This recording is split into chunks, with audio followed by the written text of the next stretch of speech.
बिस्मिल्लाहिर्रहमानिर्रहीम। अस्सलामु अलैकुम डियर स्टूडेंट, आज का जो हमारा टॉपिक है वो चैप्टर नंबर 3 से हमने डिस्कस करना शुरू करना है। बेसिकली जो चैप्टर नंबर 3 बहुत ही छोटा सा चैप्टर है और इसमें आम तौर पे जो शॉर्ट क्वेश्चंस ही आते हैं। यानी इस वक्त जो हमारे पास स्कीम है उसमें से 3 शॉर्ट क्वेश्चन और एक MCQs इसमें से पूछा जाएगा। 3 शॉर्ट क्वेश्चन और एक MCQs, और ये 7 नंबर का पेपर इस चैप्टर से बनेगा। तो बड़ा आसान सा चैप्टर है। 9th-10th में आप लोगों ने इसको बड़ी डिटेल से भी डिस्कस किया है। तो हम स्टार्ट करते हैं कि व्हाट आर एंजाइम्स। एंजाइम्स क्या होते हैं? बेसिकली एंजाइम्स के बारे में अगर हम वर्ड इस्तेमाल करें, these are the biocatalyst. यहाँ मैंने एक वर्ड इस्तेमाल किया, बायो कैटलिस्ट। सबसे पहले कैटलिस्ट होता क्या है कि कैटलिस्ट उस केमिकल सब्सटेंस को कहा जाता है जिसकी वजह से केमिकल रिएक्शन स्पीड अप हो जाए, तेज़ हो जाए। तो बायो कैटलिस्ट ऐसे कैटलिस्ट जो लिविंग ऑर्गेनिज्म में इस्तेमाल होंगे तो बायो कैटलिस्ट बन जाएगा। तो एंजाइम्स वो हमारे पास बायोलॉजिकल मॉलिक्यूल्स हैं जिनकी वजह से जो रिएक्शन है वो बहुत ज़्यादा स्पीड अप हो जाता है। तो इस वजह से हम स्टार्ट यहीं से करेंगे कि most important group of proteins. तो ये प्रोटीन से मिलके बने हैं। अच्छा, यहाँ मैंने एक वर्ड इस्तेमाल किया, ग्लोबुलर। हमारे पास प्रोटीन्स की 2 टाइप्स हैं, कुछ बिल्कुल इस तरह धागों की तरह होती हैं और कुछ इस तरह गोल होती हैं। तो ये वाली जो हमारे पास प्रोटीन्स हैं या ये वाले जो एंजाइम्स हैं या ये जो बायोकैटलिस्ट हैं, ये आप कह सकते हैं ये ग्लोबुलर प्रोटीन्स हैं, गोल प्रोटीन्स हैं। ये फाइब्रोस प्रोटीन, इस तरह की प्रोटीन को हम फाइब्रोस कहते हैं। ये कौन सी हैं? ग्लोबुलर प्रोटीन्स हैं। और ये सिर्फ लिविंग ऑर्गेनिज्म में काम करते हैं। यानी आप ये समझ लें कि हमारे पास जितने भी बायोकेमिकल लिविंग ऑर्गेनिज्म के अंदर हो रहे हैं तो उनकी एफिशिएंसी को ये बहुत ज़्यादा बढ़ा रहे हैं, ट्रेमेंडसली, बहुत ज़्यादा इंक्रीज एफिशिएंसी ऑफ बायोकेमिकल। यानी इन शॉर्ट आप अगर हम इनकी रफ सी वैल्यू लिखें तो ये किसी भी केमिकल रिएक्शन को 1000 से 1,00,000 गुना तक बढ़ा सकते हैं। 1000 से 1,00,000 गुना तक ये केमिकल रिएक्शन की स्पीड को बढ़ा सकते हैं। तो इस वजह से जब हम इनको डिफ़ाइन करेंगे तो 2-3 बातें आप लोगों ने याद रखनी है। प्रोटीन्स हैं और प्रोटीन्स में कौन सी हैं? ग्लोबुलर प्रोटीन्स हैं। और बायोलॉजिकली एक्टिव लिविंग सिस्टम में ये बहुत ज़्यादा एक्टिव हैं। क्यों? क्योंकि इन्होंने केमिकल रिएक्शन की एफिशिएंसी को बहुत ज़्यादा बढ़ाना है। और दूसरा, ये specific for each type of reaction. Enzyme की एक बहुत बड़ी प्रॉपर्टी है कि एक जो एंजाइम किसी रिएक्शन के अंदर इस्तेमाल हो रहा है वो कभी भी दूसरे रिएक्शन को कैटलाइज नहीं करेगा, स्पीड अप नहीं करेगा। जैसे हम कहते हैं कि कार्बोहाइड्रेट डाइजेस्टिंग एंजाइम्स कभी प्रोटीन को डाइजेस्ट नहीं करेंगे, कभी लिपिड को डाइजेस्ट नहीं करेंगे, कभी न्यूक्लिक एसिड को डाइजेस्ट नहीं करेंगे। कार्बोहाइड्रेट डाइजेस्टिंग एंजाइम सिर्फ किसको डाइजेस्ट करेंगे? कार्बोहाइड्रेट। तो ये स्पेसिफिक होते हैं इन नेचर। अच्छा, उसके बाद इंपॉर्टेंस, अगर हमारे एंजाइम्स वर्क ना करें तो हमारी लाइफ पॉसिबल ही ना हो। यानी लाइफ इतनी स्लो स्पीड पे होगी, हमारी बॉडी के अंदर जो केमिकल रिएक्शन है वो इतनी स्लो स्पीड पे होंगे कि हमारी जो बॉडी की रिक्वायरमेंट है उसको पूरा नहीं कर सकते।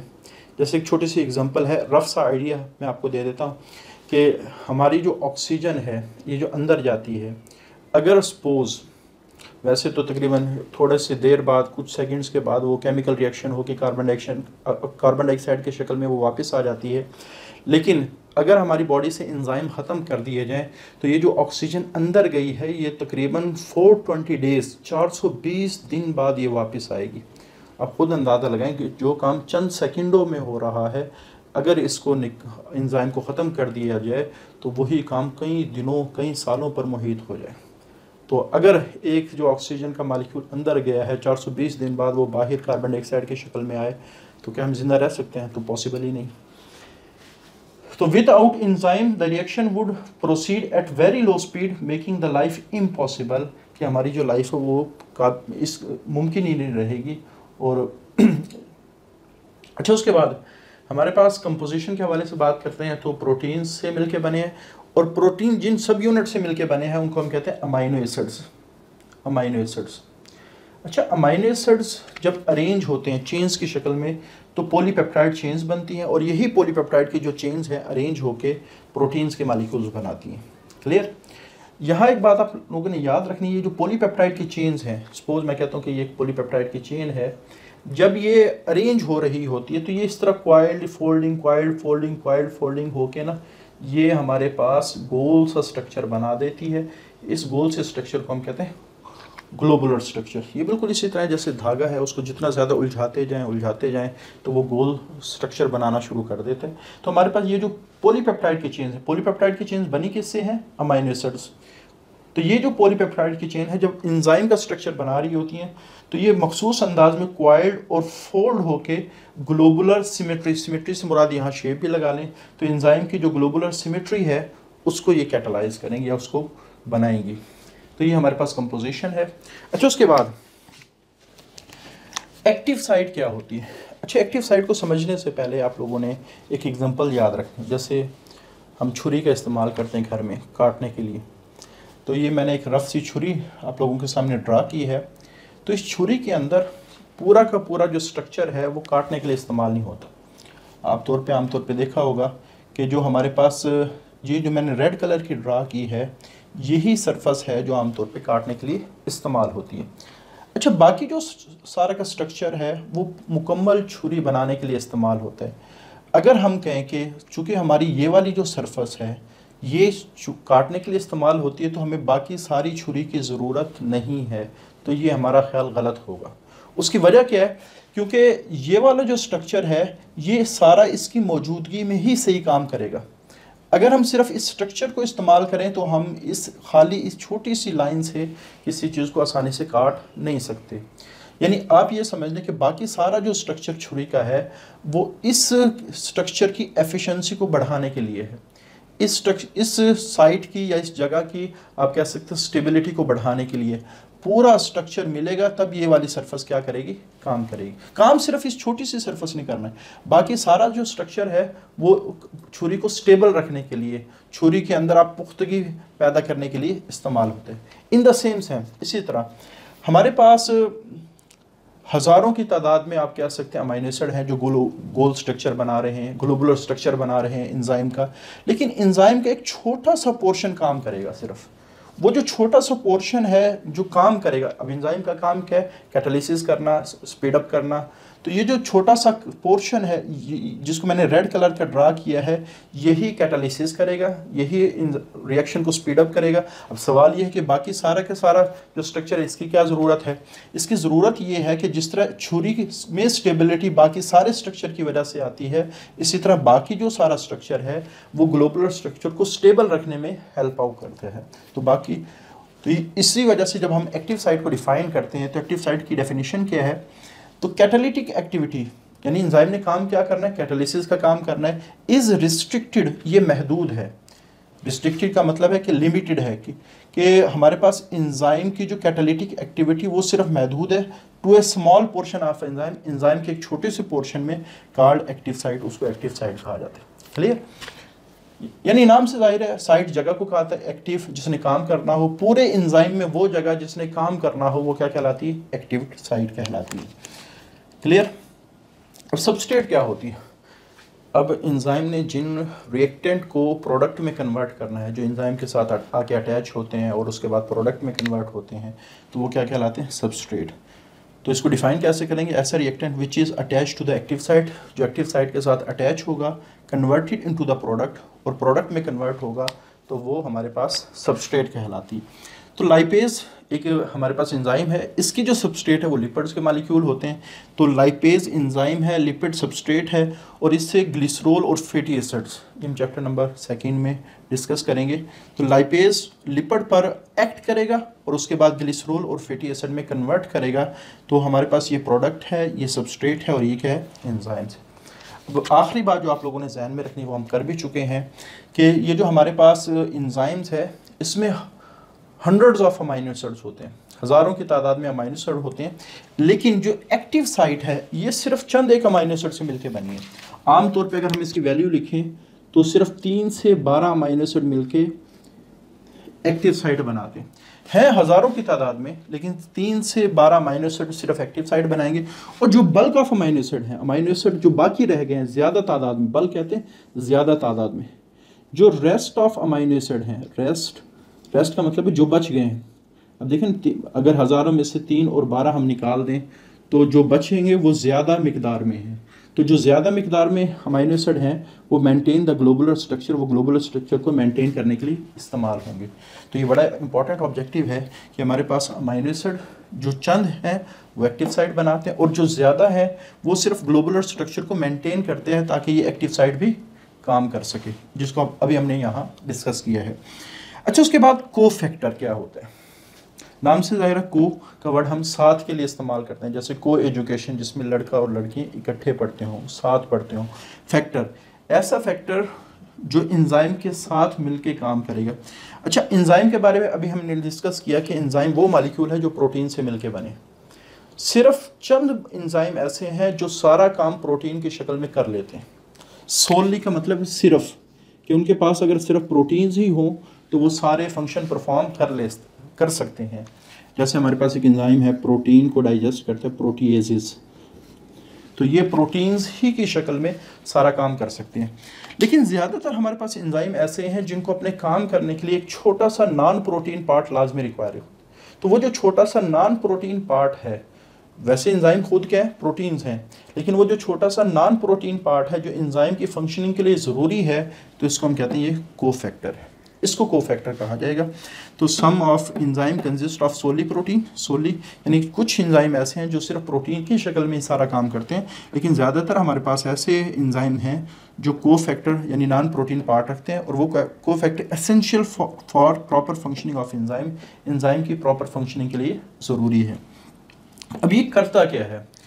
अगर हम इसके फंक्शन की बात करते हैं तो ये एक्ट एज ए ब्रिज, एक एंजाइम को अपनी सबस्ट्रेट के साथ प्रॉपरली फिट होने में ये हेल्प करता है।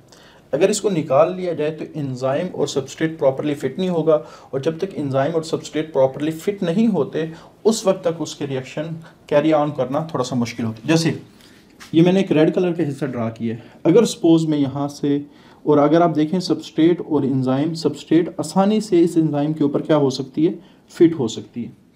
लेकिन अगर मैं इस हिस्से को निकाल दूं तो इस हिस्से के निकलने की वजह से अब ये प्रॉपरली कनेक्ट नहीं हो सकती। जब तक ये प्रॉपरली कनेक्ट नहीं होगी तो जो एंजाइम्स है वो कभी भी सबस्ट्रेट को प्रोडक्ट में कन्वर्ट नहीं करेगा।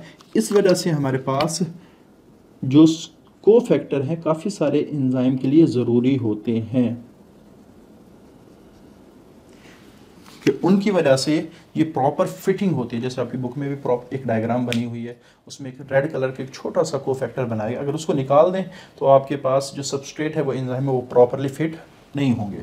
अच्छा, दूसरी चीज़, हमारे पास किसी भी रिएक्शन को स्टार्ट करने के लिए जो एनर्जी चाहिए होती है उसको हम कहते हैं एक्टिवेशन एनर्जी। ये आप लोगों ने इसकी डेफिनेशन ऑलरेडी पढ़ी हुई है 9th-10th में। तो activation energy, the minimum amount of energy required to start a chemical reaction, इसको हम क्या कहते हैं, एक्टिवेशन एनर्जी। तो काफ़ी सारे केमिकल रिएक्शन ऐसे हैं वो बजाते खुद उनके पास इतनी एनर्जी नहीं होती कि वो आसानी से रिएक्शन को स्टार्ट कर सकें। अब क्या होगा, दो तरीके हैं, या तो वो इंतज़ार करें कब उनके पास एनर्जी आए और वो रिएक्शन को स्टार्ट करें। दूसरा तरीका ये है कि जो कोफैक्टर की शक्ल में कुछ चीज़ें काम कर रही हैं वो आएँ और उसको एनर्जी प्रोवाइड करें और फ़ौरन ही रिएक्शन हो, और रिएक्शन होने की वजह से ऑटोमेटिकली प्रोडक्ट बनना शुरू हो जाए। तो जैसे हमारे पास एक बड़ी मशहूर चीज़ है ATP, तो ये काफ़ी सारे केमिकल रिएक्शन को एनर्जी प्रोवाइड करके उनको स्पीड अप करता है। तो provide source of chemical energy helping to drive का मतलब है चलाना। तो इस तरह हमारे पास केमिकल रिएक्शन है वो चलेगा। अच्छा, उसके बाद टाइप्स ऑफ कोफैक्टर। तो सबसे पहले जो टाइप्स है वो है एक्टिवेटर। एक्टिवेटर के बारे में आपने याद रखना है कि ये डिटैचेबल कोफैक्टर है, ये आमतौर पे एंजाइम के साथ प्रॉपरली अटैच ही नहीं होता। और दूसरा ये इनऑर्गेनिक है, और इनऑर्गेनिक में आमतौर पे ज़्यादातर है वो मेटल आयंस होते हैं, मेटल आयंस होते हैं, जैसे magnesium ion, zinc ion, copper. तो ये हमारे पास वो हैं जो काफ़ी सारे केमिकल रिएक्शन में इन्वॉल्व होते हैं, एंजाइम की हेल्प कर रहे होते हैं, लेकिन एंजाइम के साथ अटैच नहीं होते। और आमतौर पे ये क्या होते हैं, इनऑर्गेनिक आयंस होते हैं। जैसे फॉर एग्जांपल एक हमारे पास एंजाइम है जिसने DNA पॉलीमरेज, तो ये इसने DNA का स्ट्रैंड बनाना होता है। तो इस DNA पॉलीमरेज की हेल्प करता है मैग्नीशियम आयन। Magnesium ion. तो अगर हमारे पास ये मैग्नीशियम आयन ना हो तो डीएनए पॉलीमरेज ने जो न्यूक्लियोटाइड्स जोड़ के डीएनए का स्ट्रैंड बनाना है तो वो उसके लिए पॉसिबल ही नहीं होगा। तो हम कह सकते हैं ये एक तो एंजाइम के साथ अटैच नहीं है बल्कि ये डिटैच होता है, और दूसरी इनऑर्गेनिक है और आमतौर पे हमारे पास मेटेलिक आयन्स होते हैं। तो ये डीएनए पॉलीमरेज डीएनए का स्ट्रैंड उसी वक्त बना सकता है जब ये रिएक्शन में आके डायरेक्टली कंट्रीब्यूट करेगा। अच्छा, प्रोस्थेटिकल जो लफ्ज़ी मतलब है वो आर्टिफिशियल ऑर्गन, आर्टिफिशियल ऑर्गन्स, जिसके ये टेक्नोलॉजी दिन ब दिन बहुत ज़्यादा कॉमन होती जा रही है। आर्टिफिशियल, इवन आर्टिफिशियल हार्ट भी लगाया जाता है। अब अगर खुदा ना खास्ता किसी का हार्ट फेल हो जाए और उसको आर्टिफिशियल ऑर्गन लगा दिया जाए, अब ये नहीं होगा कि वो रात को उतार के रख देगा, सुबह उतार के फिर लगा लेगा, बल्कि वो उसका परमानेंट, जिस तरह एक नेचुरल हार्ट उसका परमानेंट पार्ट है, इसी तरह ये जो आर्टिफिशियल ऑर्गन है वो भी उसका परमानेंट पार्ट हो जाएगा। तो अगर हमारे पास जो नॉन प्रोटीन पार्ट है वो उसका परमानेंट पार्ट हो, कोवलेंटली बॉन्डेड उसके साथ हमेशा अटैच रहे, तो वो क्या कहलाता है? प्रोस्थेटिक ग्रुप कहलाता है। जैसे फॉर एग्जांपल साइटोक्रोम एंजाइम, ये हमारी जो रेस्पिरेशन है जिसमें ग्लूकोज ऑक्सीजन की मौजूदगी में टूटता है, तो वो बहुत ज़्यादा स्टेप के अंदर वो रेस्पिरेशन कंप्लीट होती है। तो उन स्टेप में से कुछ स्टेप ऐसे हैं जिनको ये साइटोक्रोम एंजाइम्स कैटालाइज करते हैं। चैप्टर नंबर 11 के अंदर हम इसको डिटेल से डिस्कस करेंगे। अब ये जो साइटोक्रोम एंजाइम ये बेसिकली है तो खुद प्रोटीन, लेकिन उनके अंदर जो हीम ग्रुप है ये आमतौर पे आयरन कंटेनिंग ग्रुप होता है और ये नॉन प्रोटीन पार्ट होता है, लेकिन ये इनका परमानेंट पार्ट है। इसके बगैर ये केमिकल रिएक्शन को सही तरह चला नहीं सकते। तो बाद हमारे पास ऐसे कोफैक्टर हैं जो एंजाइम का परमानेंट पार्ट उसके साथ कोवलेंटली बॉन्डेड होते हैं। अगर वो ना हो तो हमारे पास ये प्रॉपरली रिएक्शन ही ना हो। अच्छा, उसके बाद अगली हमारे पास है को एंजाइम्स। इनकी मिसाल है जस्ट लाइक हमारी ऐनक। किसी को अगर कि नज़र कमज़ोर होगी, वो ऐनक लगाता है, तो ऐनक उस जिस्म का परमानेंटली पार्ट नहीं बनती, बल्कि क्या होता है कि जब ज़रूरत होती है ऐनक लगा ली जाती है और जब ज़रूरत नहीं होती ऐनक उतार दी जाती है। तो इसको हम कहेंगे लूजली अटैच है, हमारे जिस्म के साथ लूजली अटैच है। ज़रूरत पड़ने पे उतारा भी जा सकता है, ज़रूरत पड़ने पे लगाया भी जा सकता है। यानी ये तो अटैच ही नहीं होते, ये परमानेंटली अटैच होते हैं और ये लूजली अटैच होते हैं। जैसे हम जो विटामिन इस्तेमाल करते हैं, आपने सुना होगा यार उस शख्स को कमज़ोरी होगी तो डॉक्टर ने उसको मल्टी विटामिन लिख के दिए हैं। तो मल्टी विटामिन ज़्यादातर हमारे को एंजाइम बनाने के लिए इस्तेमाल होते हैं। और दूसरी बात, इनकी स्मॉल क्वांटिटी हमेशा इस्तेमाल होगी रिएक्शन के अंदर। वजह क्या है? काफ़ी सारे रिएक्शन को ये थोड़ी सी क्वांटिटी के अंदर ही कैरी ऑन कर लेते हैं। इसकी वजह क्या है कि जैसे फॉर एग्जांपल मैं कहता हूँ कि एक रिएक्शन ए से बी बना, इसमें कोएंजाइम एक्स इस्तेमाल हुआ। अब जिस वक्त ये रिएक्शन हो जाएगा तो ये एक्स दोबारा मिल जाएगा, फिर ये अगला रिएक्शन कैटालाइज करेगा, फिर जब ये रिएक्शन हो जाएगा तो एक्स दोबारा आ जाएगा। तो इस तरह हमारे पास एक थोड़ी सी अमाउंट ही काफ़ी सारे केमिकल रिएक्शन को ये क्या कर रही होती है? कैटालाइज कर रही होती है। इस वजह से हम कहते हैं ना विटामिन्स, ये बहुत ज़्यादा कम क्वांटिटी में, इतनी ज़्यादा ज़रूरत नहीं जिस तरह हम रोज़ाना खाना खाते हैं, बहुत कम क्वांटिटी के अंदर ये हमें रिक्वायर होते हैं विटामिन्स। अच्छा, जैसे एग्जांपल्स हैं निकोटिनामाइड एडेनिन डाइन्यूक्लियोटाइड, जिसका एब्रीविएशन है NAD, और दूसरा हमारे पास है FAD। तो ये दो हैं जो रेस्पिरेशन में कोएंजाइम के तौर पे इस्तेमाल हो रहे हैं। अगेन चैप्टर नंबर 11 में इनकी डिटेल है, तो इसको वहीं हम डिस्कस करेंगे। पर एग्जांपल में जो कोएंजाइम की आप लोग ये लिख सकते हैं NAD और FAD। तो ये हमारा आज का टॉपिक है जिसमें हमने एंजाइम को इंट्रोड्यूस करवाया, उसकी डेफिनेशन की कि प्रोटीन से मिलकर बने होते हैं और एफिशिएंसी ऑफ केमिकल रिएक्शन को बहुत ज़्यादा बढ़ाते हैं और स्पेसिफिक इन नेचर होते हैं। फिर इंपॉर्टेंस, अगर ये ना हो तो लाइफ पॉसिबल ही ना हो। कंपोजिशन में अमीनो एसिड से मिलकर बने हैं, अमीनो एसिड अरेंज होकर पॉलीपेप्टाइड चेन बनाती हैं और पॉलीपेप्टाइड चेन फोल्ड और क्वाइल्ड होकर ग्लोबुलर स्ट्रक्चर बनाती हैं। अब ग्लोबुलर स्ट्रक्चर या सिमेट्री क्या है कि जो गोल हो। तो एंजाइम का सारा पोर्शन काम नहीं करता, छोटे से पोर्शन के अंदर सिर्फ काम हो रहा होता है जिसे हम एक्टिव साइट कहते हैं। अब एंजाइम ने काम क्या करना है? कैटालिसिस करना है। तो कैटालिटिक एक्टिविटी, एंजाइम की जो काम करने की सलाहियत है कि उसने रिएक्शन को तेज़ करना है, इज़ रिस्ट्रिक्टेड, वो महदूद है। तो स्मॉल पोर्शन ऑफ एंजाइम जिसको एक्टिव साइट कहा जाता है, और वो आप कह सकते हैं रिएक्टेंट जो एंजाइम के साथ अटैच हो एक्टिव साइट पे और प्रोडक्ट में कन्वर्ट हो, वो सबस्ट्रेट कहलाता है। जैसे लाइपेज एंजाइम लिपिड्स जो रिएक्टेंट है या सबस्ट्रेट है उसको ग्लिसरॉल और फैटी एसिड में कन्वर्ट करता है, तो ये प्रोडक्ट बन जाएगी। और एक्टिव साइट सिर्फ चंद अमाइनो एसिड जैसे 3 से 12 अमाइनो एसिड आमतौर पे होते हैं इसमें, लेकिन ज़्यादातर जो अमाइनो एसिड हैं वो सिर्फ गोल स्ट्रक्चर को मेंटेन करते हैं ताकि एक्टिव साइट भी प्रॉपरली काम करे। कोफैक्टर कुछ ऐसे हैं जो प्रोटीन की शक्ल में काम करें, लेकिन ज़्यादातर हमारे पास ऐसे हैं जो नॉन प्रोटीन पार्ट को रिक्वायर करते हैं, जो उसकी फंक्शनिंग के लिए ज़रूरी है।